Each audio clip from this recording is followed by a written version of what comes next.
Eric, I'm so delighted that you're joining us for the Happiness Festival. And I personally am excited to speak with you as a fellow traveler, culture lover. I've read your books and really enjoy them. And, the Yeah. Happiness Festival and the Institute is exploring every aspect of happiness and well-being and resilience, and especially at a time like now where we need to evaluate and reevaluate what's impacting that happiness. We wanted to speak with you because you've committed so much of your time to thinking about the importance of place and how it impacts, our happiness and creativity. So I'd love to start off just by kicking it over to you and having you share with us your story and who you are and what led you to focusing so much of your work on this. Oh boy. Well, I'll try to make it brief, but I, for most of my career, was a journalist, a foreign correspondent for NPR, an American radio network, and it was, exciting, in some ways very fulfilling work. I traveled the world. I covered all kinds of crises from Afghanistan and Iraq to Indonesia, but doing the work of a journalist really means focusing on, to be honest, the worst of humanity, humanity at war or ravaged by famine or disease as we see now. And I woke up one morning about a dozen years ago and thought I needed to do something different. And I thought, what if I traveled the world seeking out not misery, but happiness, the happiest countries in the world? What would I learn? What can I convey to people? So it was taking what I did as a journalist and really flipping it on its head, using the same set of skills, the sort of curiosity and interviewing, talking to people and traveling. But instead of looking for the worst of humanity, I was looking for the best. And that was what gave birth to my book, The Geography of Bliss. And I've been doing that ever since in various forms, writing about our creative lives, our spiritual lives. And I have a book coming out soon about wisdom and the connection between wisdom and place. And so I've always believed that place matters and much more than we think, actually. What does that mean exactly? So what have you discovered in terms of how it means more than what the day-to-day person's looking at? Well, a lot of what we take to be the way things are, we don't even question these assumptions. We just think this is the way things are, or really the way things are in this particular place in this particular time. We confuse a culturally specific notion with a universal one. Mm-hmm. And the value, I think, of travel is, put it this way: if you think of us as being like a goldfish in a bowl. If the goldfish remains in the bowl all its life, it doesn't know that it's in water, that's in the bowl. It's only when you remove it from the bowl that it realizes, oh, I was in a fish bowl. And then when you put the goldfish back in the bowl, it also re-experiences the bowl differently. The goldfish bowl is culture, right? This sea that we swim in all the time, whether it's British culture, American culture, Russian culture, or more specific to your family, say. Families are also cultures. And so we internalize a lot of our environment, and then we think it's just the way things are, and it's not. It's the way things are at that place at that time, and we need to get out of the fishbowl and experience the world. So it's interesting that you kind of bring this up now of being able to experience the world when we are in the middle of this global pandemic and we're, spending more time in our homes and we're spending more time in our local communities.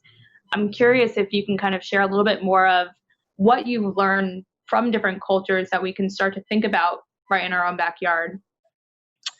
Well, that is actually the whole point of my travels and my books is not that you should become Icelandic or Bhutanese or anything else. That's really not possible, or that you should even pick up and move halfway around the world. You don't need to do that. You can incorporate these lessons. And I'll give you just a couple of quick examples. One is Thailand. And this notion of sanuk, which means fun, but it has a much bigger meaning in Thai. And they really believe that something is not worth doing if it's not fun in Thailand. including their workspace and their work environment. And, especially in the West, we don't really value fun. We tend to segregate it into work time and leisure time. And in Thailand, it's much more intertwined. Another thing that I have keep in mind from Iceland, one of my favorite countries, and one of the happiest in the world, is something an Icelandic film producer told me once. She said, well, in Iceland, you don't have to worry about falling into a black hole because there's no black hole to fall into. There's always someone there to catch you. And this notion of trust is actually hugely important during good times and bad. Trust is like money in the bank in a way that you can draw upon during a crisis. And that's also something definitely to keep in mind. In Greece and in Athens, I think about their connection to the past and how they incorporate the past into everyday life. The subway in Athens, when they were excavating it, they found all these artifacts, from thousands of years ago. Instead of just removing them, they removed some, but some they kept there and they put into exhibits in the subway station, some of them, so that the Athenians now say they don't have a subway, they have a museum with a train going through it. And so reminding yourself of the past is important during a crisis because it reminds you that you've been through worse, humanity's been through worse. So yeah, I've been doing a lot of, not a lot of traveling obviously, but a lot of traveling in my mind, let's put it that way, which is the whole point, so that you absorb these ideas and they become part of you. Yeah. And so I guess I want to dig deeper into some of these stories because I find it so interesting of the amount of time you've been able to spend getting to know individual people and getting to see what might surprise you about happiness, what might make you think it's different than how you personally saw happiness. So thinking about some of these individual interactions that you might have had across the world, what were some of the most surprising ones that you tried to incorporate into your day-to-day life, and how did that actually end up going when you brought it back home? Yeah, a couple of people stand out because it is really the people you meet. One was a man named Karma Ora in Bhutan, the Himalayan kingdom that sort of put itself on the map with this notion of gross national happiness. And Karma is one of the sort of driving forces behind that. A really kind of impressive guy, came from a small village in Bhutan and went on to earn a PhD at Cambridge University in the UK. And I remember sitting in his office in Thimphu, the capital of Bhutan, and a couple things he said stood out. One is, I said, well, you seem so happy. What's your secret to happiness, essentially? And he said, well, I've not had very large expectations. And that struck me as odd for someone who's gone so far in life. But in fact, there is this connection, a sort of inverse connection between expectations and happiness. The higher your expectations, the less likely you are to be happy. Happy people and places tend to have, I wouldn't say low expectations, but no expectations. The Danes, for instance, one of the happiest countries in the world, but on a Eurobarometer survey, they come out as having lowest expectations. So there's this constant striving for being somewhere you're not or someone you're not, that we call expectations, is actually bad, antithetical to happiness. And the other thing that Karma said to me is he said he didn't understand the particularly American focus on personal happiness. This phrase, personal happiness, really confused him. He said, happiness is not personal. Happiness is relational, 100% relational, he said. It's the quality of our relationships.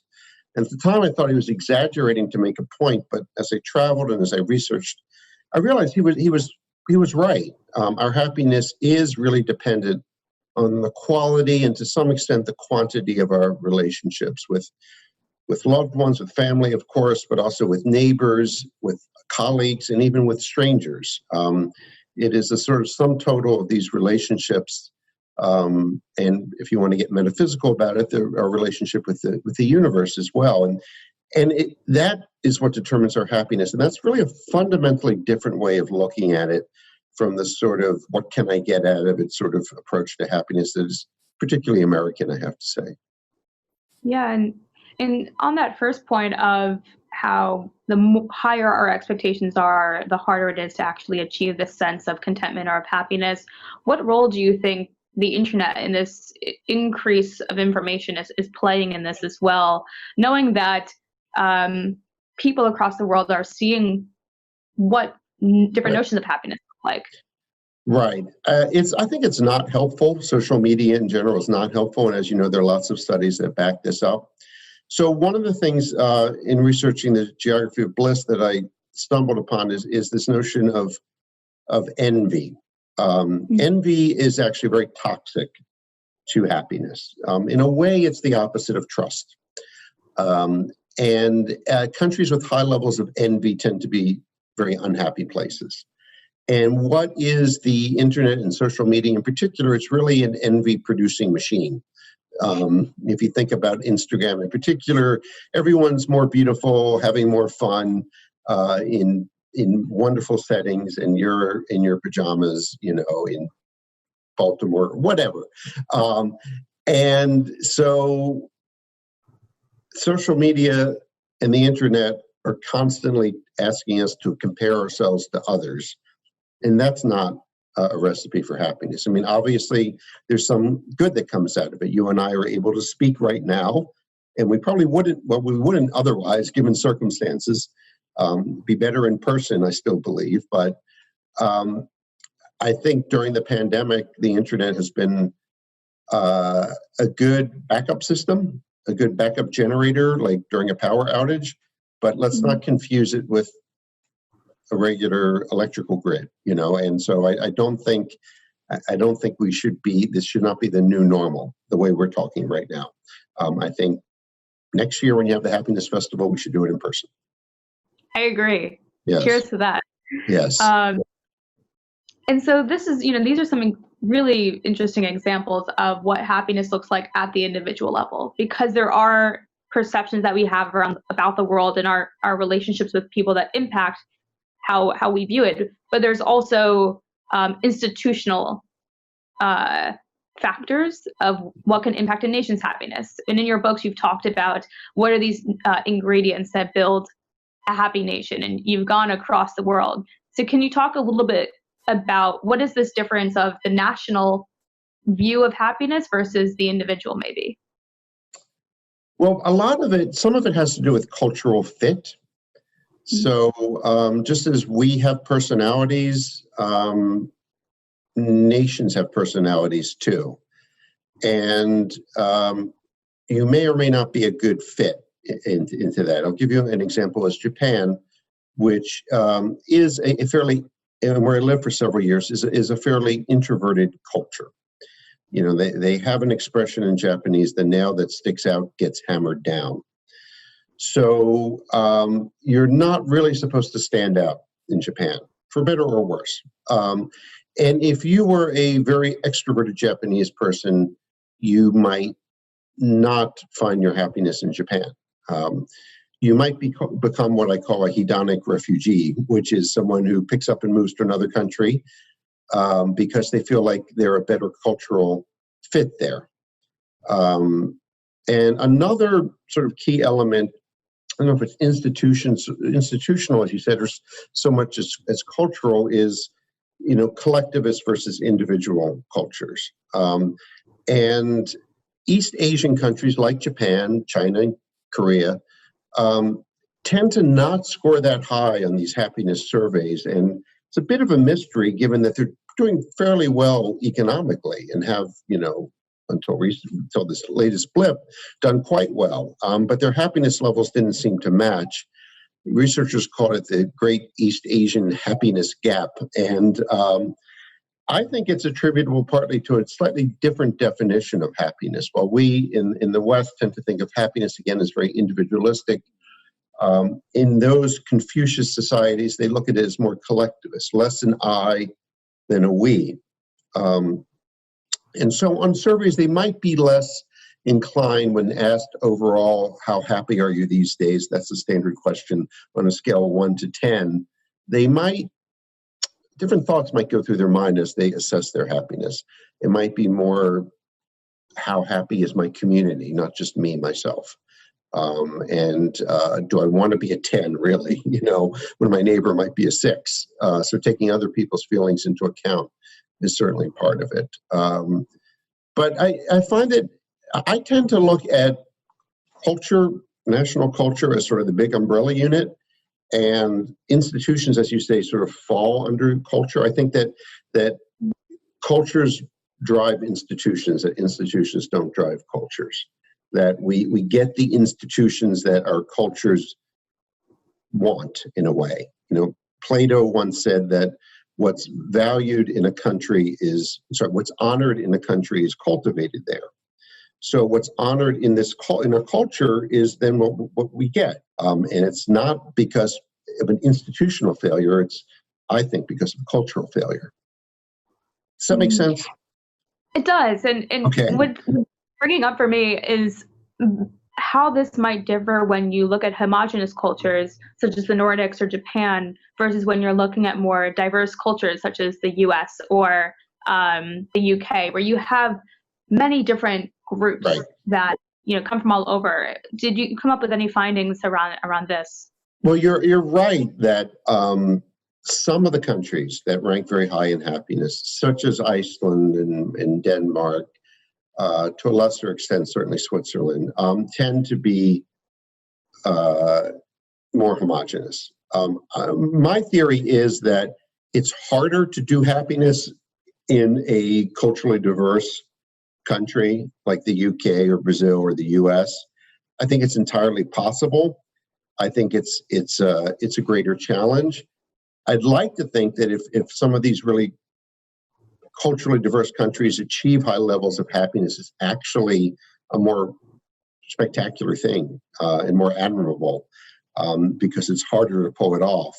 And the result is maybe a painting of many colors versus just a few. But it's, it is tough. Japan, again, is very homogenous ethnically, but not one of the happiest countries in the world. So I don't think it's as simple as you need to all look and think and sound alike to be happy. I think that it's sort of like a recipe, and there are different ingredients, and each country is not each happy country is not alike. Tolstoy was wrong. He said all happy families are alike. All happy countries are not alike. They are happy for slightly different reasons. You see like a common thread, like if it's a recipe, maybe they all have olive oil and they use olive oil, but some use garlic and some don't. So it's a mix. So tell me more about these ingredients. And what was interesting about what you said before is there are these kind of world happiness indexes. And maybe for folks who are listening in who are less familiar, how are we measuring happiness? And then what have you found to be the actual ingredients of what makes certain cultures happier? Right. So when people hear about the science of happiness, they sometimes are confused, like what does science have to do with happiness? There are two different things. But of course, the science of happiness has been around for decades, and really in the last decade or so, it's really caught on into the mainstream with the advent of positive psychology and really a whole field devoted to, in a way, what I was doing journalistically, they're doing psychologically, studying not just sick people in societies, but healthy ones. And when people think of measuring happiness, they sort of picture electrodes to the brain and all that, and it's really nothing like that. It's just simply a question that they ask people around the world that is essentially this: overall, how happy would you say you are these days? On a scale of 1 to 10, with 1 being miserable and 10 being very happy. And it's purposefully phrased as an assessment. It's not how happy are you, Lindsay, in this particular moment. You're obviously very happy because you're talking to me, and that's great. But it's asking you overall to assess your happiness, right? And it is subjective. People say, "Oh, isn't that subjective?" Yes, it is. That's why psychologists call it not happiness, but subjective well-being, and they give it a fancy term. But it is subjective. But if you think about it, if you are the best gauge of your own happiness. It is a subjective phenomenon. But it's affected by outside circumstances and events and relationships, as we discussed. So the ingredients. One we discussed already, which is trust. Trust is essential for a happy country, I think.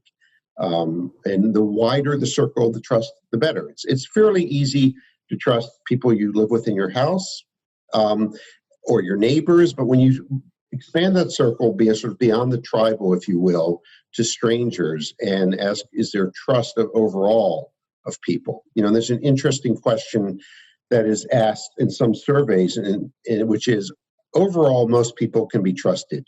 Do you agree or disagree with that statement?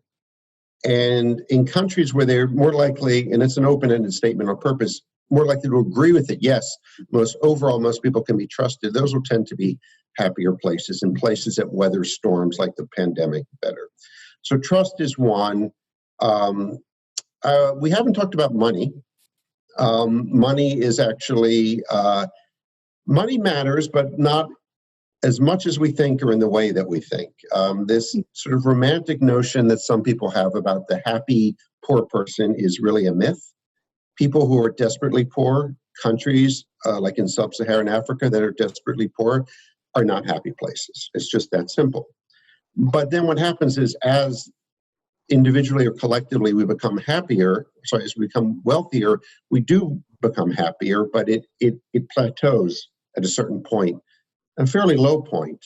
And beyond that point, more money does not buy you more happiness, because other factors that matter more, such as trust and relationships, are things that money cannot buy. So a little bit of money is good, will buy you a certain amount of happiness, but more money will not. And lots of studies show that if you spend money on other people, you'll boost your happiness more than if you spend it on yourself. And if you spend money on experiences as opposed to stuff, then you're more likely to boost your happiness, taking that vacation, that holiday, as opposed to buying the new Rolex watch. So money is a factor, trust is a factor, access to nature is a factor, quality of relationships and friendships, huge factor. Yes, those are a few. And so then across these four, other than quality of nature, which has been impacted by stay-home notices, people not being able to go outside, theoretically, we should be able to see a transference of the level of trust that we have in those around us, the degree of our relationships, how much money we have, which is being impacted by this as well. What kind of reflections have been coming up for you in this time? We're having to slow down. We're having to reevaluate, where are my levels? Do you have any advice, I guess, for people that might be trying to evaluate these different factors in their life? Oh, boy, that's a tough one. So we do have lots of time to think. That's true. I think the pandemic has given us pause, and pause is good. It's sort of, Socrates thought that all philosophy begins with wonder, and you can't really wonder until you stop and pause. So just on that one hand, assuming that you have your basic needs met and you're safe and you're healthy, that pause can be good. I think it's made people realize what is in their control and what's outside of their control. And the Stoic philosophers in particular thought a lot about this, and they thought basically that very little is under our control in terms of outside circumstances.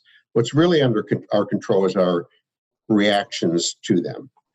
And when all of a sudden you can't travel, there's so many things that you can't do, this rolling wave of disappointment, what I call a pandemic of disappointments, cancellations, things you were looking forward to that can't happen, you realize that all you do control is your reaction to them, and that you do have control over that. And it makes you rethink what really matters. There's a quote from a French philosopher named Maurice Riesling, who said that sooner or later life makes philosophers of us all. And I think the pandemic has made philosophers of us all, because we really have to think, what are the big things in life? What are the small, and what matters to me?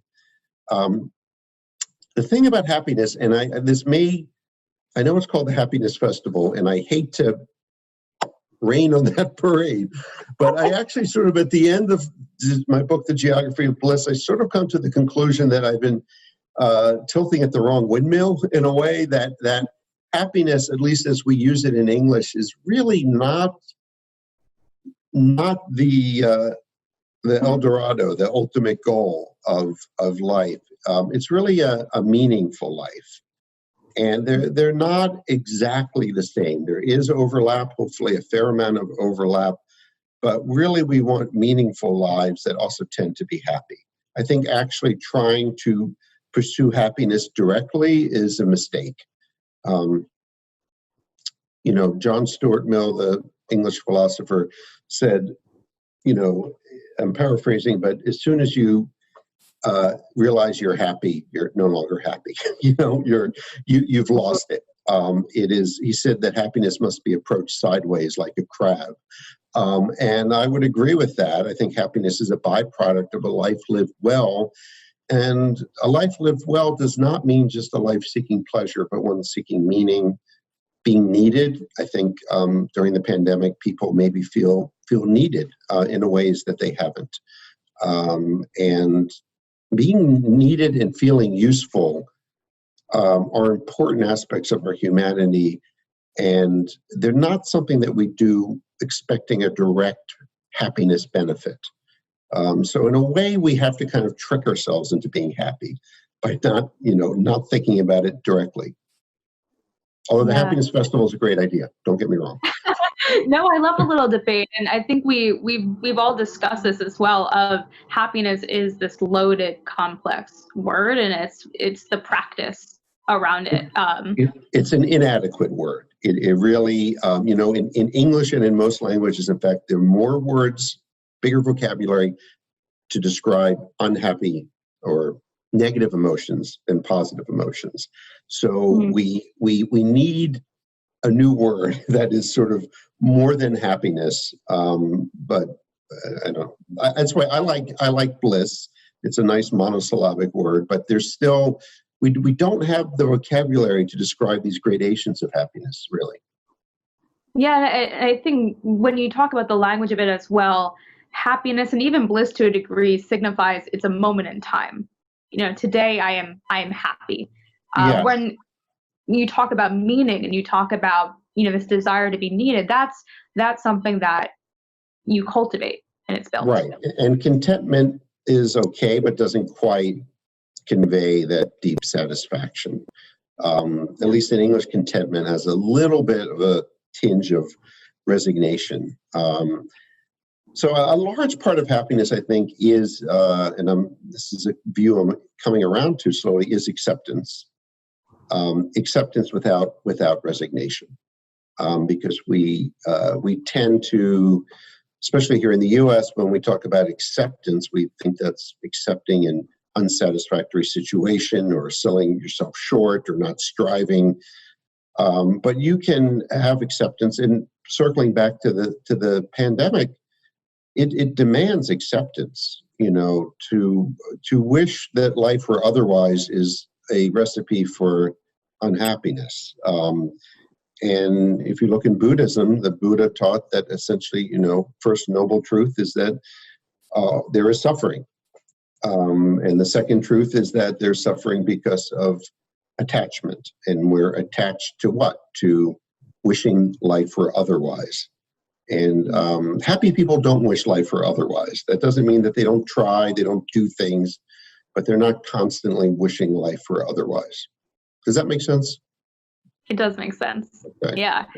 But you haven't only researched happiness. You've also started to look at creativity, and you've looked at spirituality. And one of the quotes that I really like from the Geography of Bliss is one that says, "The great thinkers have long pointed to a connection between creativity and happiness. Happiness," Kant once said, "is an ideal not of reason, but of imagination." So in other words, we create our happiness, and the first step is creating anything is to imagine it. So I'd love to hear a little bit more about what are some of these common threads between happiness and creativity, especially during a time when, we need to challenge that status quo. Well, creativity is a way of creating meaning in our life. People who are creative do so not seeking happiness per se, but meaning. And in Iceland again, they have an expression: better to go barefoot than without books. They love books. It's a bookish culture. They publish more books per capita than any country in the world. And yet it's unusual in that Iceland is both a happy country and a creative one. And there's often a disconnect, because creativity requires some lack of something. It requires constraints. That I really think that creativity comes from working within constraints. Some of the most creative places throughout history, like ancient Athens and Florence during the time of the Renaissance, were not particularly nice places. They were tense places in a way, either at war with neighbors or undergoing great hardship. And the creativity then is working within those constraints. And so how does that connect with happiness? Is if you think of it as a Venn diagram, I would say there are happy places and there are creative places, and there's some overlap, which are places like Iceland that manage to do both. And I remember something that an Icelandic composer of classical music, very successful composer. He's worked a lot on Hollywood scores, and his name was Hilmar, and he was very creative, and he created this music is beautiful and haunting, and yet Hilmar seemed very happy. And I said, Hilmar, what's up? You seem both happy and creative. Like, how is this possible? And he thought about this, and he said, well, I am happy, but I cherish my melancholia. I cherish my melancholy. And I think that is actually very important. Being happy doesn't mean eradicating sadness. It means accepting it into your house, and it's a guest in your house like all the other guests. It's just not running the show. It's not the landlord. And I think that creative people find a way to incorporate this melancholia into their work and into their lives. Yeah. And you've talked about in the past as well how, geniuses or creative people are oftentimes marginalized to one degree or another, and that can come from, different types of constraints. In your book, you've talked about immigrants as one example. Can you walk us through just some other examples of what you've seen through a historical context that we can start to learn from and reflect on?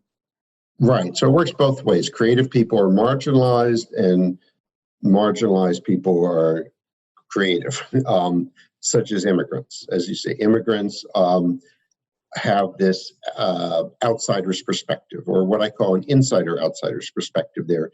They're outside enough to see things freshly, but they're inside enough to affect change. I mean, if you're fully outside the system, you're not likely to be a creative genius because you're not given the opportunity. If you're fully invested in the status quo, you're not likely to be creative because you're too attached to it. The captain tends not to rock the boat. So there's sort of a sweet spot between being an insider and outsider that I think is ideal for creativity. Truly creative ideas, innovative ideas, are almost always met with criticism. If you have an idea that is quickly embraced by the entire world, I'm willing to bet it is not a creative idea. There's always a resistance, and sometimes that resistance can outlast the creator, so that Bach and I believe Rembrandt, other artists often experience fame. Well, they don't experience it because they're dead, but they achieve fame long after they've passed, because the idea did not catch on during their time. So there's a reason why this meme of the unhappy, suffering artist exists. Is because you're by definition going to be at odds with society, by definition. And now there's hundreds of thousands of people across the world fighting who have been marginalized, who are fighting for change, who are fighting for the status quo. And you're seeing allies within that who are saying, I want to step up and not see others marginalized anymore, and I want to challenge that. Is there anything that you can think of that you would say to them, people that are trying to do that in today's world? I would start by actually saying to the people who they're talking to, say the majorities. One of the interesting findings from happiness research is the sort of swimming pool analogy that, the idea that you can create a little corner of a dirty pool and wall it off with clean water and be happy there is a myth. You're really only as happy as the overall health of the swimming pool. So from a purely selfish point of view, if you've been in the majority, you've been in a position of power or privilege, you're fooling yourself. You are, in a way, only a rich man is only as happy as the poorest person in the kingdom, if you will. So again, countries like the Nordic countries and the Scandinavian countries, which have high levels of happiness, have just a very clean swimming pool for everybody to swim in. So inequality and injustice will clearly stings those who are suffering under it, but it also stings those who think that they are not, that, oh, that's happening over there, that's not affecting me. But it is. It actually does lower the overall levels of happiness. And as far as from the other person's perspective, people like we're seeing in the US fighting for justice.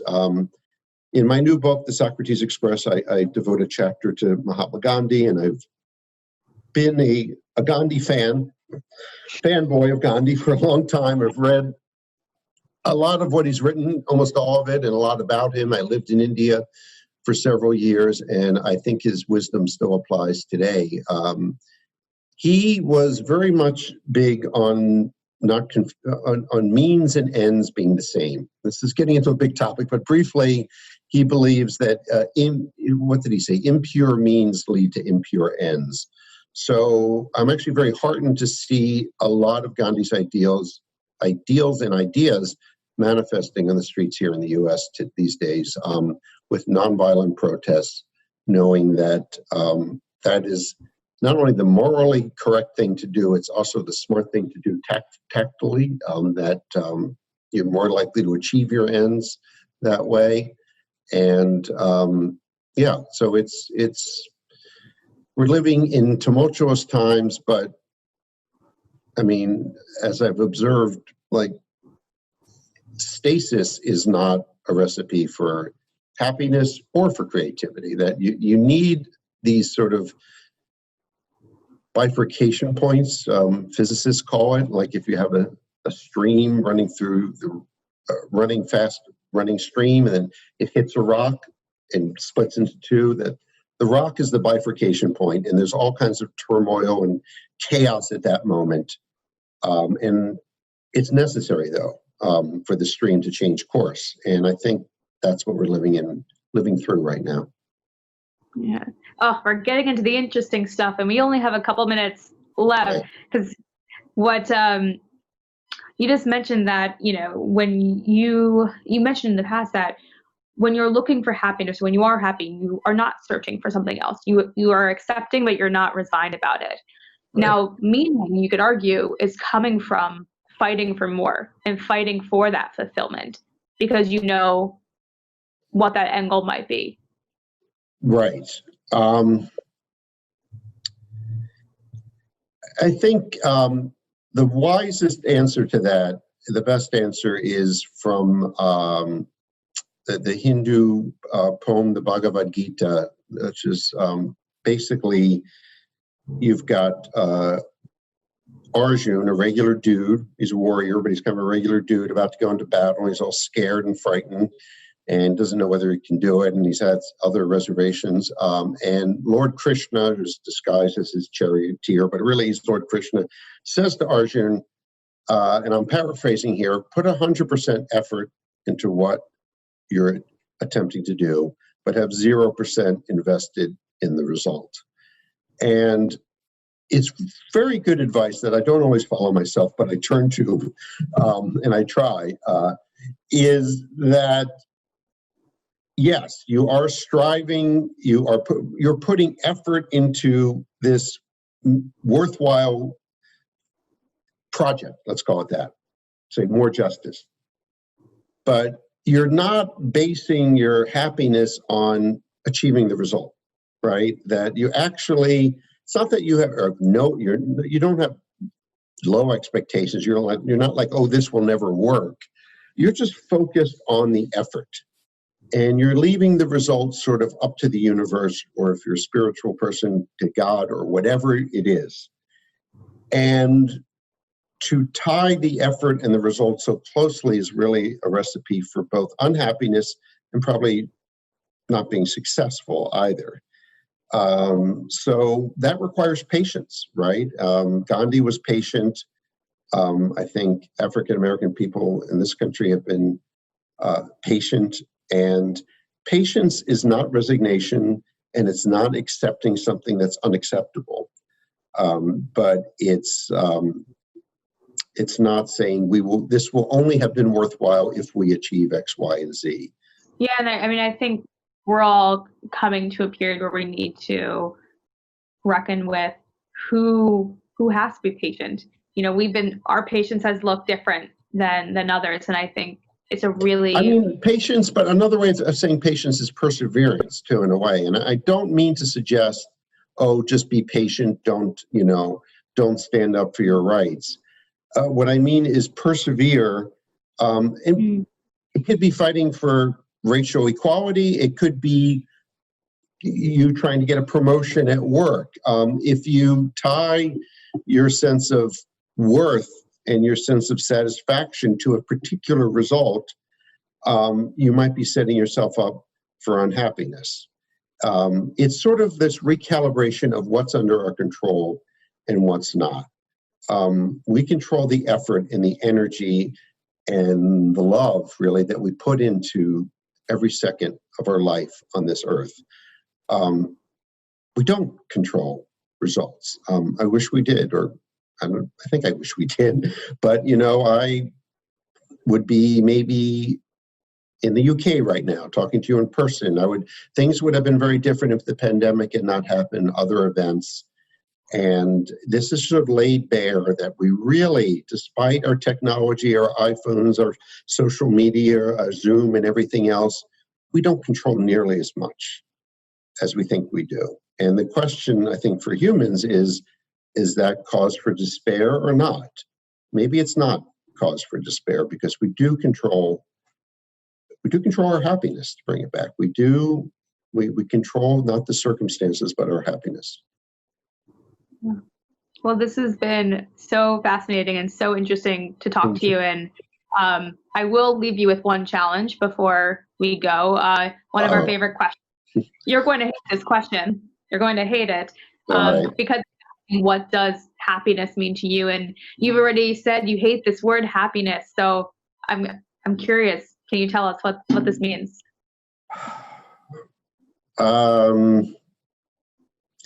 Well, can I quote myself? Sure, we won't know. Okay. Right. I have to actually look up myself, because my friends say you should, whenever I complain, which is, fairly often, my last name is Weiner after all, they're like, you should read your books, Eric, because it's all the wisdom is there. But this is, I think every writer's had this experience where you write something that you're like, wow, like where did that come from? Where did that wisdom come from? I'm not that wise. Really. Yeah.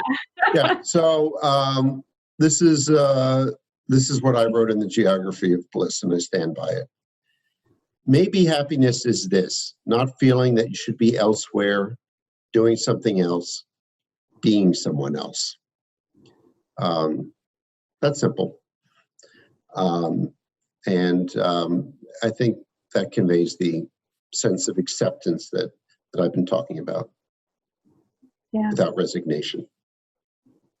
Well, thank you so much for your time. I think everyone watching will really appreciate all that you've been able to share with us.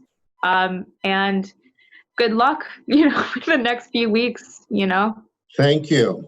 Next year in person, right? We're in person. There you go. I enjoyed it. Yeah. Be happy, but not too happy. Be Not too meaningful. happy. See, that doesn't work. Be meaningful. Have a meaningful day.